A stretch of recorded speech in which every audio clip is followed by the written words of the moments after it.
এই এই তুমি কই যাবা? ওই কই যাবা? কই যাবা? হ্যাঁ, তোমাকে একটা বড় ইঞ্জেকশন দিবে, বড় একটা ইঞ্জেকশন দিবে। এমনি দিবে, এমনি দিবে, এভাবে দিয়ে দিবে। যাবা? যাবা? হ্যাঁ, এভাবে দিয়ে দিবে, এভাবে।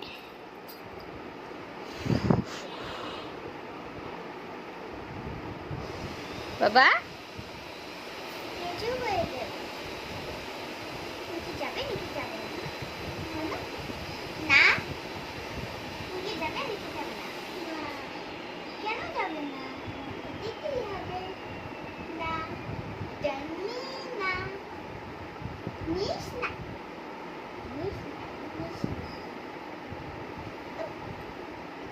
যাবে না?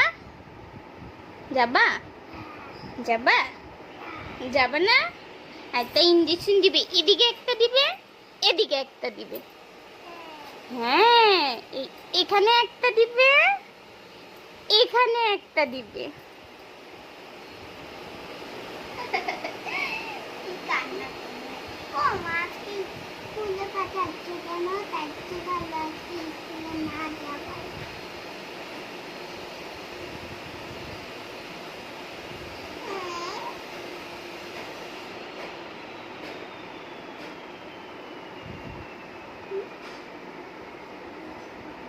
বাবা কি আদর, আদর দিবাই, আদর দিবাই, আদর।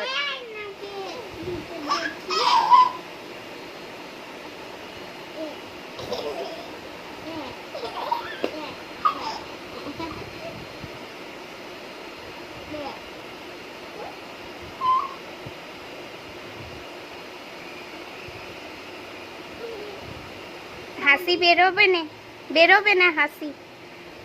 বড়, এত বড় ইঞ্জেকশন দিয়ে দিবে, হাসি বেরোবে। হ্যাঁ,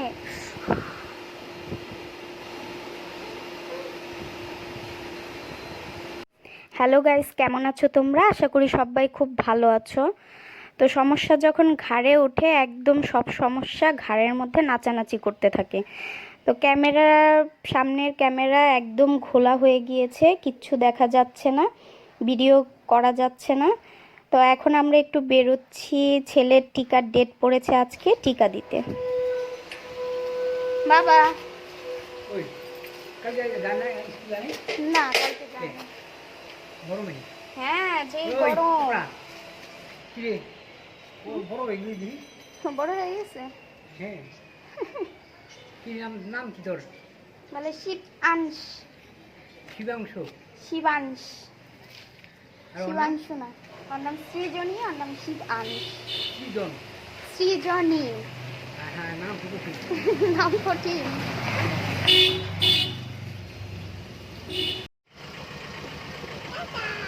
টাটা দিয়ে দাও দি ভাইরে,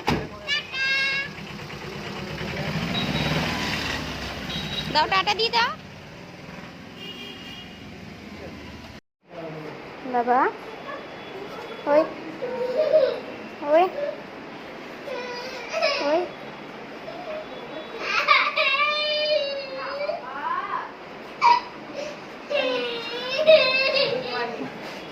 এই ভয় লাগে?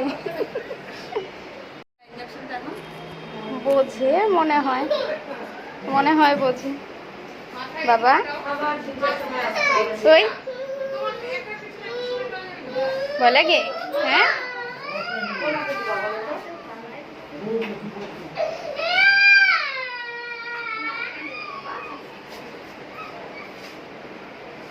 ওই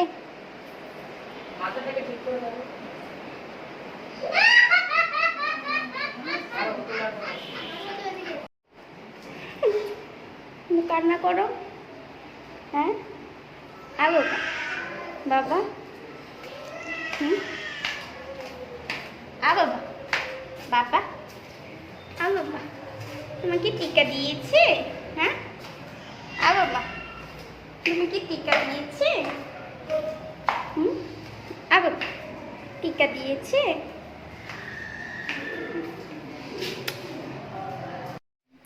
এইমাত্র বাড়ি আসলাম। তো এবার সেন্টারে গিয়ে মনে হয় পুরো বুঝে গিয়েছিল যে ওকেও ইঞ্জেকশন দেয়া হবে, কিরম করে তাকাচ্ছিল। তো ইঞ্জেকশন দেওয়ার আগে যে ইঞ্জেকশন দিচ্ছিল তাকে তো লাথি টাথি মেরে দিল, কিন্তু দেওয়ার পরে একটা চিৎকার মেরেই চুপ। ব্রেভ বাচ্চা আমার, একদম কোনো কান্নাকাটি নেই। তো আসার পথে কিছু বাজার টাজার কিনে এনেছি।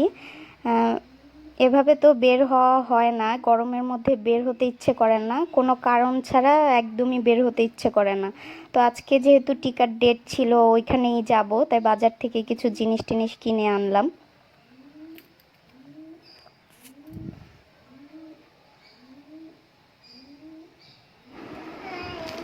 এনেছি হচ্ছে ছেলের প্যাম্পাস শেষ হয়ে গিয়েছিল, প্যাম্পাস আনলাম, কলা আনলাম। আমাদের ঘরে সবার কলা খুব পছন্দ, ছেলে মেয়ে সবার খুব পছন্দ কলা। কলা আনলাম, আনারস আনলাম। আনারস আমার তেমন ভালো লাগে না, মেয়ে পছন্দ করে, মেয়ে খায়, তাই মেয়ের জন্য ছোট একটা আনলাম আনারস। আর এনেছি মেয়ের জন্য চিপস আর সুথল। সুথল তো এভাবে বছরে লাগে না, পড়ে পড়ে ডেট নষ্ট হয়ে যাচ্ছিল, ডেট ওভার হয়ে যাচ্ছিল, তাই ফেলে দিয়েছি এর আগেরগুলো। তো আজকে আরেকটা কিনে আনলাম। ছেলের একদম র্যাশ উঠে গেছে শরীরে, মেয়েরও র্যাশ উঠে গেছে গরমের মধ্যে, তাই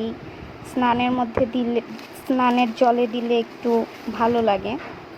আর দুধ দিয়ে খাওয়ার জন্য টোস্ট, মেয়ে সন্ধ্যাবেলা দুধ দিয়ে টোস্ট খায়। আর তেল এনেছি।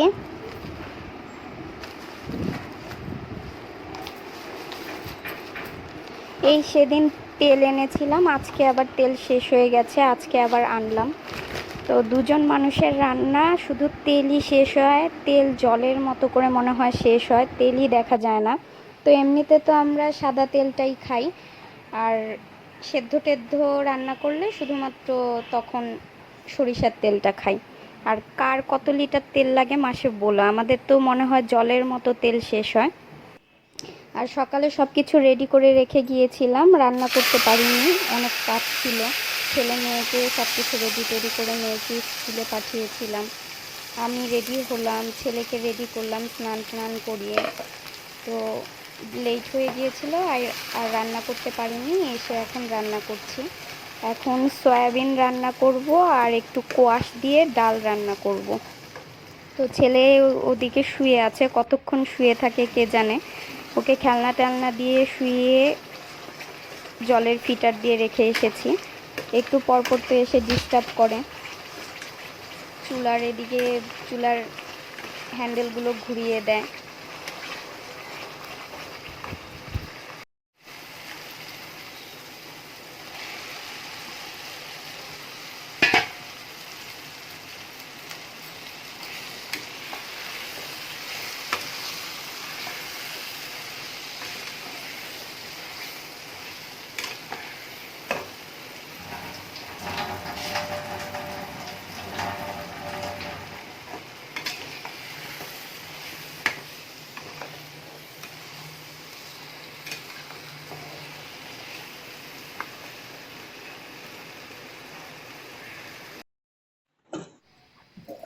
আর আমি পেঁয়াজ রসুন দিয়ে কিছু রান্না করলে একটা আস্ত রসুন দিই, মেয়ে ভীষণ পছন্দ করে খেতে আস্ত রসুনটা ভাতের সাথে।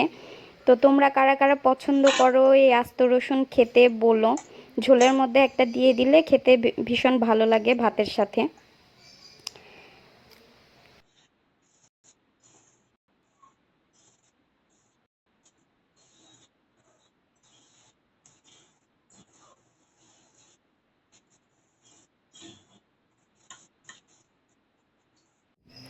এই যে কোয়াশ দিয়ে ডাল রান্নাও হয়ে গেছে। তো এখন দুপুর হয়ে গেছে, ছেলেকে খাওয়াতে হবে, ছেলেকে খাওয়াবো, মেয়ে আসলে আবার মেয়েকে ফ্রেশ ট্রেশ করিয়ে মেয়েকে খাওয়াবো, আমি খাবো। তো আজকের মতো এ পর্যন্তই, টাটা।